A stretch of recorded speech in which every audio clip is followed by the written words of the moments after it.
Biden administration has operated as Iran's best friend, hasn't it? No, I disagree completely, Senator. Well,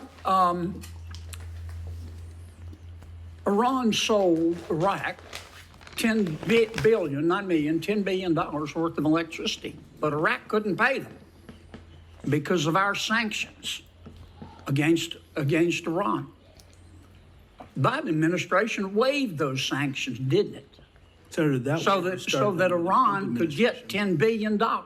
Isn't that a fact? No, Senator, those waivers started under the Trump administration. That money is still in Iraq. That money has never been to Tehran. It will never go to Tehran. The first waiver was on July 2023, wasn't it? Senator, I believe those waivers started. So, I'm no genius, but I know that Biden was president in 2023 and Trump was not. Now, same type of setup. Look here. Kind of have a red week, just like we had. Okay, follow me here. This is the day before the proxy war started, where you kind of had a double bottom, right? Okay, kind of like here. And this next day is when Russia started bombing the Ukraine.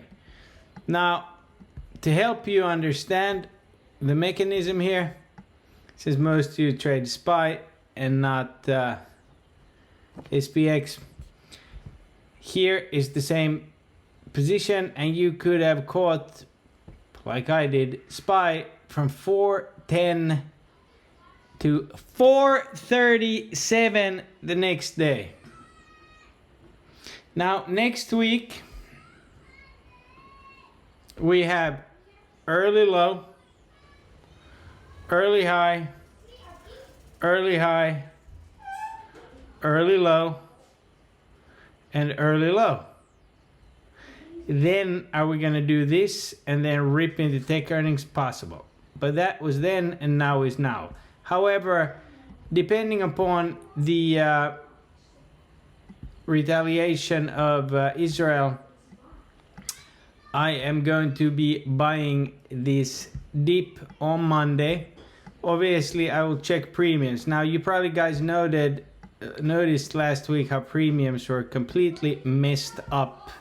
Even though I caught the low of the week, I only got 144% out of those 12s or 14s I played. Nevertheless, I'm looking to possibly hit the cloud here on Monday on SPY. I do think we gap down. If we don't, even more bullish. Okay, there's a few alerts that I've set here. I've set a lot of alerts, but as you can see down here, we did hold the 50 moving daily average. I have a major level here at 5,092, and I got an even bigger one down here actually at 5,084. I expect that to hold, and if not, prepare yourself for a gap fill. But we saw what Iran did. It was more of a safe face. I have not seen any death toll numbers yet. We will see what the retaliation of Israel is, but we should know by Monday. I was kind of waiting with this video to see. Now, also keep in mind that next week, and also I'm looking at Bitcoin here.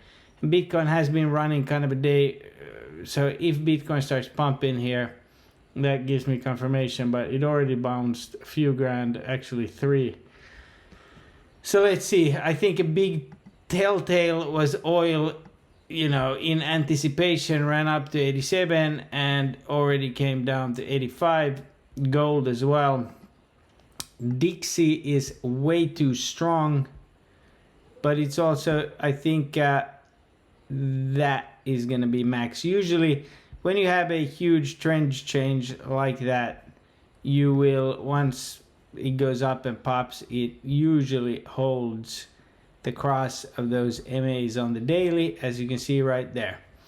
The 10-year yield still is a problem. However, it is hitting 5-minute 200, and on the daily it already came down. Okay, so hopefully we see these party lines soon, and that will be extremely bullish. Next week you have OPEX on Friday. You kind of have a bullshit week with only a few, there's no real data. I think this whole war is a big catalyst. You got DALI on Monday, but that's after hours. You got retail sales that are looking to come in under the previous, and obviously that is on the heels of Christmas right there. Let's see if these come in higher than this or in line. That'll definitely push the market. Then you're going to be having Chinese data after hours. You have Canadian CPI, building permits, more European inflation. But as you can see, kind of a lackluster data week. Mr. Beige Book and jobs. Got some bond auctions. Bostic again, Mr. And this is OPEX. So it might be that the move is early on in the week. And just like we had in 2022, we came up, ding, ding, ding, ding, ding, ding, ding, came back down to retest, which would be next week. Do remember that the biggest data this month is the last day of April. Okay? And let's look a little beyond this coming week. Since we're doing this, we're gonna be having earnings, and then actually earnings start, so that's gonna be huge. And I think Apple is going to guide up. We got GDP the week after that, and then last day of April. Why isn't it showing it? We have core PCE, and PPI is a part of core PCE. Okay, why is it not showing? Anyways, and then obviously we have FOMC May 1st. So that's what this is all leading into, FOMC and tech earnings. So at some point here, buying the QQQ dip is going to be pretty awesome. Let's recap. This showed all day, even though we were trying to buy these dips and had some nice moves, and obviously Apple was the best trade I've ever done. Even I wish I would have held the full position. I would have made mink fur coat money. But now you got a double top there. This probably needs to retest these MAs at some point, but I would expect Apple to be buyable all the way down to 172. Heading into earnings, I'm sure we at some point market rips and we target this gap. Okay, so Apple back on the table, especially since JPM money went to Apple. Pretty evident. Nvidia holding over the daily 9, still setting up for a rip here. You got earnings third week of May. Meta still holding above 500, but I wanted to show you guys again. Remember that cloud? I'm pretty sure QQQ bounces off this cloud again, unless Israel goes completely crazy. So we got a day and a half's time here to kind of see, and that's where I'm thinking we buy the dip early in the week. The NAMO is super low, and will bounce. It's just a matter of timing it here. A lot of very interesting charts. Tesla holding over 170. So a lot of these FANG names and tech names are pretty strong. Not time for shitty stocks right now. Gold came down pretty hard. So I'm going to stick to the usual suspects. One thing noting here at the end of the day, QQQ got some dark pool buying, which is not shocking per se. TSM has earnings. We got this ghost candle here, a gap fill, and I would not be surprised if we go and close this gap to here early next week. Okay, I would not be surprised. That does not mean that we can't gap lower. However, do I think they buy the dip? Yes, of course. I mean, this is the perfect opportunity to do so into tech earnings. That's why you saw Apple getting beat up so hard. Let me see here real quick. We have some interesting earnings. What interests me the most is TSM, and you can obviously play that however you please. Straight TSM, maybe you want to play AMD or Nvidia. I got some banks on Monday, possible deep buyers there. We'll see how the premiums are, and then especially if the premiums seem really cheap on Monday, load them. That's what I'll be looking for. Then Discover, TSM Thursday, Netflix, and OPEX Friday. And OPEX has been red twice in a row. If it is red, I would expect next week's Monday or Tuesday to be the low of this leg and this region here. Remember that as far as the monthly levels on SPX,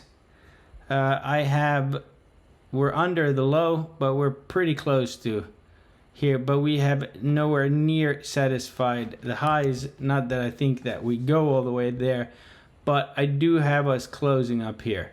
Sports calendar shows straight up, okay? And also to kind of show you guys and prove my point about these wars and buying the dip, here is all the way back to the Vietnam War, Gulf War, Afghanistan War, Iraq, Crimea crisis. So that was a buyable dip, okay? So do keep that in mind.